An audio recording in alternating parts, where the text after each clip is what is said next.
Et si les jeunes aujourd'hui occupaient des places de haute responsabilité au sein de nos administrations, cela changerait-il les choses? Mesdames et messieurs, bonjour et bienvenue dans cette édition spéciale. Vous regardez Jeunes Émergents, votre magazine. Aujourd'hui, notre invité est M. Rudy Stéphane Pierre-Ngouamba. Bonjour et bienvenue. Bonjour Emmanuel. C'est un plaisir pour nous de vous recevoir sur ce plateau de Jeunes Émergents. Alors, vous êtes aujourd'hui à la tête de la Direction Générale des Petites et Moyennes Entreprises. Vous êtes très actif sur les réseaux sociaux, mais également une présence assez remarquable sur le terrain. Pourquoi cette entrée en force? Alors tout d'abord, laissez-moi me présenter, oui. Il est important pour planter le décor. Donc vous avez donc en face de vous, donc, comme devait su le dire, Rudy Stéphane Pierre-Ngouamba, consultant autrefois, président d'une fondation qui œuvre dans le social, conseiller municipal de l'arrondissement 8 de Madibou, donc au niveau de Brazzaville. Aujourd'hui, j'ai été porté à la volonté, on va dire ici, grâce à la volonté du chef de l'État et bien entendu de ma ministre de tutelle, à la tête de la Direction Générale des Petites et Moyennes Entreprises. Et comme vous savez, aujourd'hui, l'entrepreneuriat occupe une place de choix.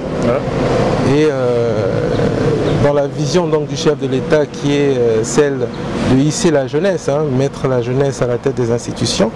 Et je pense que voilà, me voilà aujourd'hui donc à la tête de cette institution pour pouvoir aider, accompagner les jeunes à entreprendre. Les jeunes au cœur de votre mission principale, quels sont les objectifs aujourd'hui de la DGMPE? Alors aujourd'hui, nous évoluons au niveau de la Direction Générale des Petites et Moyennes Entreprises en fonction d'un cahier de bord que nous appelons le Plan National de Développement. Et aujourd'hui, le Plan National de Développement permettra ou permet de pouvoir améliorer le climat des affaires. Donc il y a un certain nombre d'actions qui ont été retenues pour pouvoir améliorer le climat des affaires, créer plus de compétitivité dans le secteur de l'entrepreneuriat, bien entendu redynamiser l'économie, surtout pour nos pays qui effectivement ont une économie de rente. Et vous voyez très bien que dans notre environnement, avec la crise économique que nous avions subie par rapport à la baisse du baril du pétrole, aujourd'hui l'entrepreneuriat est comme on dirait la solution miracle, la clé.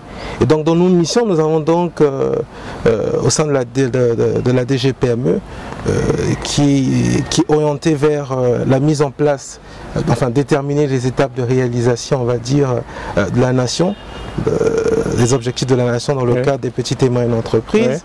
Bien entendu, établir des plans, des programmes de développement, toujours dans le cadre des PME, promouvoir la création, le développement des petites et moyennes entreprises et également, nous dirons, émettre des avis sur la création, l'extension, conformément au plan national de développement. Rudy Stéphane, nous allons revenir sur la crise que traverse le monde aujourd'hui ou encore le Congo. Crise sanitaire, crise financière. Entreprendre au Congo aujourd'hui, est-ce une difficulté, une impossibilité ou encore une mission suicide? Je dirais plutôt qu'entreprendre aujourd'hui, comme autrefois, est une nécessité. Est une nécessité pour un environnement où nous avions longtemps priorisé notre économie orientée vers celle de la rente. Et aujourd'hui, vous voyez très bien que beaucoup de jeunes entreprennent par nécessité, entreprennent par besoin.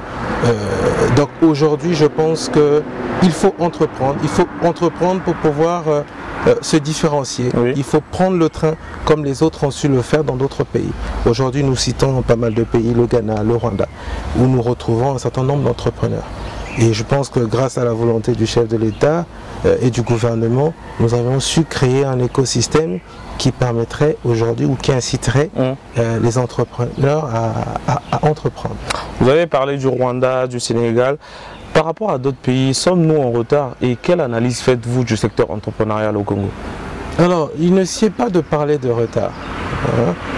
Chaque pays a ses réalités et je pense qu'aujourd'hui, le gouvernement a conçu ce que moi j'appelle un écosystème presque complet.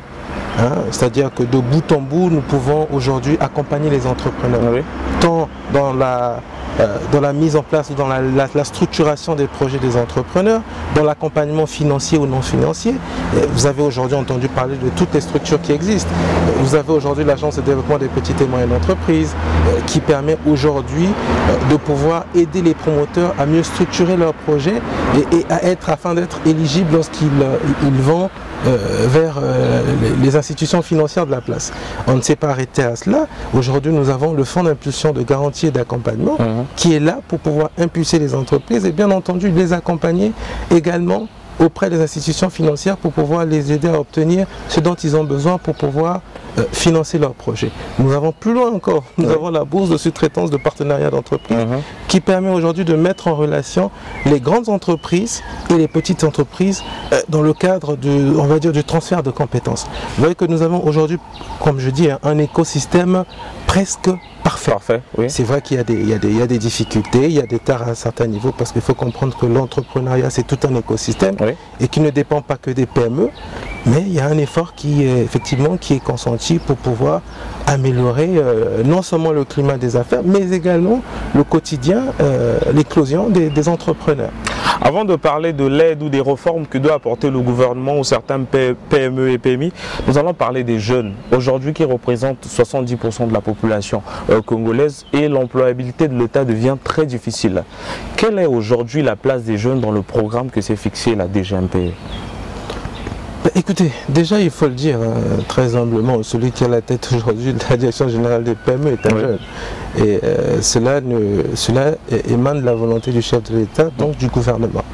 Parce que toutefois on a compris qu'il était important de lier la jeunesse à l'entrepreneuriat. La jeunesse aujourd'hui c'est l'énergie, la jeunesse aujourd'hui si vous voulez c'est la créativité, la jeunesse aujourd'hui c'est l'effort. Et bien naturellement la DGPME est en train de tout mettre en œuvre pour pouvoir placer encore la jeunesse au centre. Mais cela ne pourrait que passer que par la formation. Aujourd'hui, au niveau du secteur informel, on a un taux élevé simplement parce qu'il y a un manque de qualification. Vous voyez, très peu de jeunes entreprennent, mais plutôt n'intègrent pas le volet formation. Donc aujourd'hui, avec les partenaires au développement, grâce à l'Union européenne, à la Banque mondiale, à la Banque africaine de développement, il y a le renforcement de capacités qui se fait, on va dire, dans les secteurs qui sont définis dans le programme national de développement. Actuellement, par exemple, dans le cadre du programme du PRCCE2, donc c'est-à-dire le programme de renforcement de capacités entrepreneuriales, nous avons pu accompagner, mettre en place 24 clusters. Et comme vous le savez, un cluster c'est plusieurs, on va dire, plusieurs acteurs. Donc aujourd'hui, il y a un gros souci, c'est au niveau de la formation. Donc on est en train de travailler là-dessus pour pouvoir aider les Congolais à rendre leurs produits compétitifs. Et pour parler de compétitivité, il faut parler de formation. Donc il y a des actions qui sont en train d'être orientées vers, on va dire, le renforcement des capacités. Pour pouvoir, bien entendu, permettre aux Congolais de pouvoir entreprendre et être au même diapason ou au même niveau que les entrepreneurs de la sous-région. Formation, orientation, renforcement des capacités, vous en avez parlé. Aujourd'hui, le secteur informel représente un fort potentiel économique. Quelle est aujourd'hui l'aide ou la réforme que doit faire le gouvernement ou encore à travers la Direction générale des petites et moyennes entreprises pour remédier à cela? Alors, il ne s'agit pas de remédier au secteur informel. Il faudrait bien qu'on soit clair parce que dans nos pays, on va dire, surtout pour les pays en voie de développement, le secteur informel est un potentiel pour l'économie. On dit souvent que c'est un amortisseur social. Pourquoi? Parce que justement, ce qui évolue pour la plupart dans le secteur informel, je le disais tout à l'heure, manque de formation. Et aujourd'hui, je l'ai encore dit tout à l'heure, on a créé l'écosystème pour assurer la transition. Donc nous ne voulons pas une rupture, mais nous voulons une transition de l'informel vers le formel. Et cela se fera progressivement. Voilà pourquoi nous avons des structures d'appui qui sont là justement pour aider ceux qui, doivent dire les acteurs qui évoluent dans le secteur informel, petit à petit à aller vers le formel. Aujourd'hui, les nouvelles technologies occupent une place très importante dans le monde d'aujourd'hui, dans l'écosystème d'aujourd'hui, dans le système d'information, de développement. Quelle est la place du numérique au sein de votre programme? Sans hésiter, je dirais un premier choix. Oui. Pourquoi? Parce que déjà, le numérique s'impose à nous. D'accord. D'accord. Nous avons pu comprendre avec la Covid déjà combien nous avions pu être limités. Et des efforts justement en ce sens sont consentis par le gouvernement. Récemment, je faisais des recherches et j'ai découvert que en termes de coût d'accessibilité Internet, le Congo était classé 15e sur une cinquantaine de pays en Afrique. Ce n'est peut-être pas assez, mais je pense que ce n'est peut-être pas très bien, mais je pense que c'est déjà très bien. Oui. Hein, c'est déjà bien enfin. Donc la place aujourd'hui qu'occupe le numérique, je dirais que ce n'est même pas une place, c'est un outil de travail. Oui. C'est presque un besoin capital. Et il ne faut pas oublier qu'au sein avec le numérique, il y a plein de débouchés. Oui. Il y a plein on va dire d'entreprises aujourd'hui qui vivent par rapport au numérique. Et ce serait très bien aujourd'hui que les entrepreneurs que nous avons oui. intègrent le numérique dans l'exercice de leur activité au quotidien. Pour communiquer. Je dirais même plus loin. Oui. Nous avons un écosystème, quand vous référez par exemple à l'OADA, il y a des textes aujourd'hui qui permettent même à ceux qui évoluent dans le secteur informel de pouvoir exercer.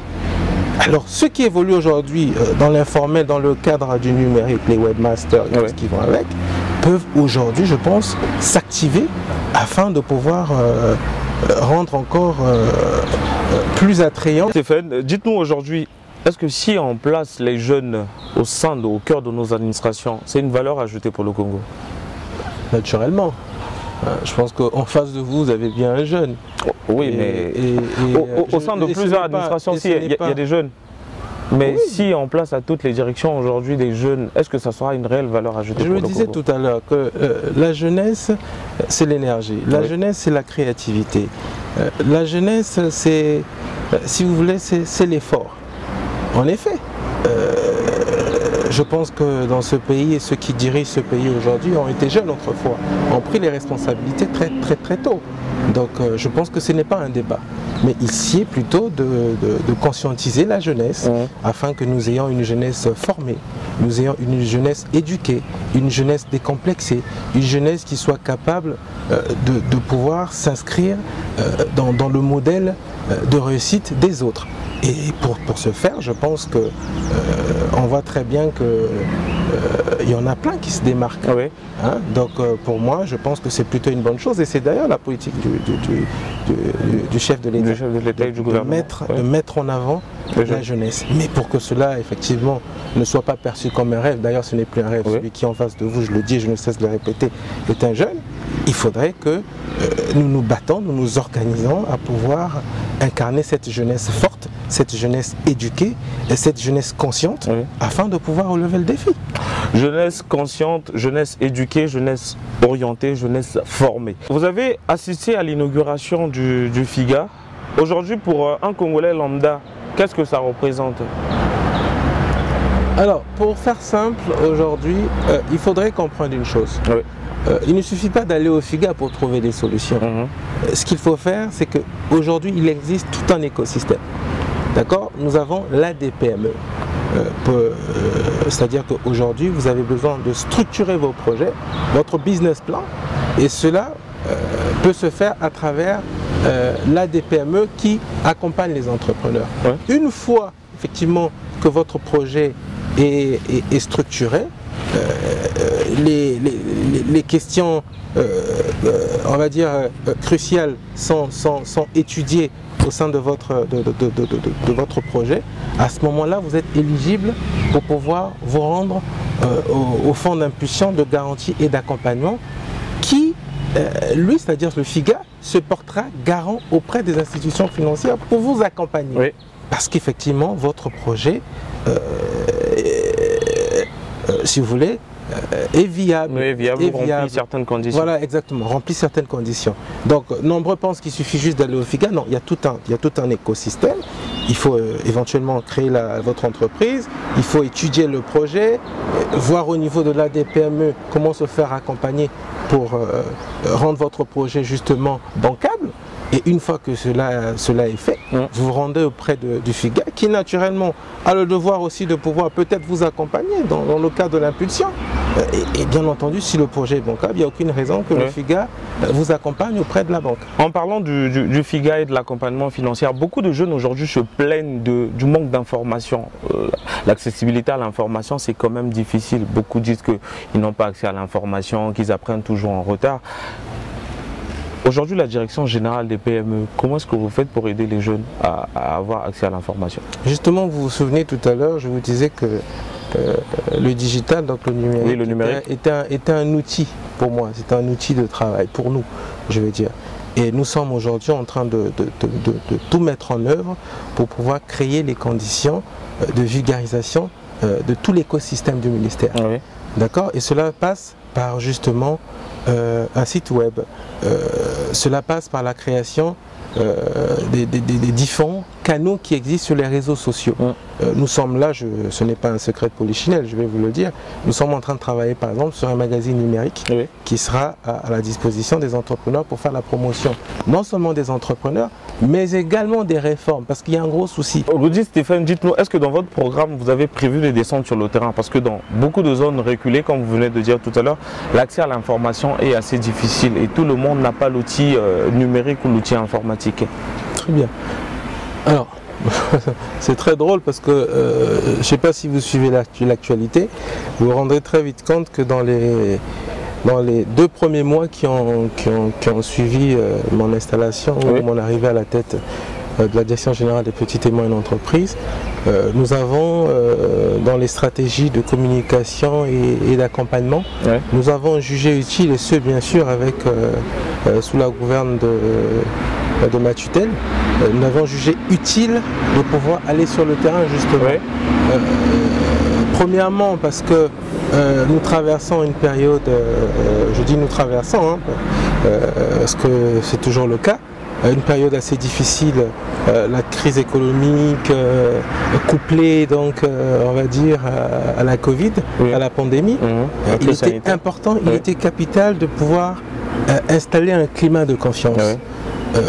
Je pense que vous savez très bien, nombreux d'entrepreneurs voilà, ont tendance à se plaindre sur la pression fiscale qui existe. Aujourd'hui, compte tenu de vos fonctions, vous vous présentez comme un capitaine pour tous les jeunes qui veulent entreprendre ou les jeunes qui ont déjà entrepris. Quel est le message que vous pouvez passer à l'égard de la jeunesse? Déjà, je vais vous dire, ce serait prétentieux de me porter comme capitaine de la jeunesse congolaise. Mais en effet, je sais que nombreux, enfin j'inspire nombreux de personnes qui effectivement entreprennent comme j'ai eu à entreprendre. Alors le seul mot, c'est le travail. Les emmener à comprendre combien la jeunesse est importante pour le développement d'une nation. Il faut être responsable, il faut se forger par de vraies valeurs, des valeurs du travail, le sens du devoir, le patriotisme. Et je pense qu'aujourd'hui, les défis sont nombreux. Et cette nation-là repose à 70% sur la jeunesse. Oui, sur les jeunes. Et donc si aujourd'hui nous n'avons pas une jeunesse qualifiée, nous n'avons pas une jeunesse formée, vous comprenez très bien que l'héritage qui nous sera légué sera perdu. Donc nous avons le devoir déjà d'emprunter, sinon de prendre le temps, d'autant plus qu'il en marche ce train-là, et afin de pouvoir relever ce défi. C'est un gros challenge. L'Afrique a besoin de se développer, le continent africain est en majorité jeune, et donc il est temps pour cette jeunesse-là je vais me répéter peut-être, de prendre ce train-là et de se mettre au même diapason que ceux aujourd'hui qui prétendent, je dirais, être à la hauteur. Développer un écosystème entrepreneurial innovant et compétitif est aujourd'hui l'une des missions principales de la Direction générale des petites et moyennes entreprises, conduite aujourd'hui par Rudy Stéphane Pierre Gwaba. Notre invité du jour, c'était un plaisir pour nous de vous recevoir sur ce plateau de Jeunes Émergents Magazine. Nous arrivons à la fin de notre entretien. Quel est votre dernier mot? Alors le dernier mot pour moi, c'est de dire que la Direction Générale des Petites et Moyennes Entreprises est aujourd'hui la maison des entrepreneurs. Nos portes sont grandement ouvertes. Tous les jours, nous menons des réflexions justement pour pouvoir améliorer, on va dire, l'environnement entrepreneurial. Nous luttons afin que les Congolais entreprennent davantage. Il y a un gros travail, c'est vrai, qui n'est peut-être pas perçu encore, mais je peux déjà vous garantir, vous assurer que le gouvernement met des efforts considérables pour pouvoir créer cet écosystème qui est presque, on va dire, presque bouclé. Je vous ai tout à l'heure, je vous ai fait un peu le point sur tout l'ensemble de l'écosystème, de la création à la formation, à la structuration, à l'accompagnement, de l'accompagnement au financement.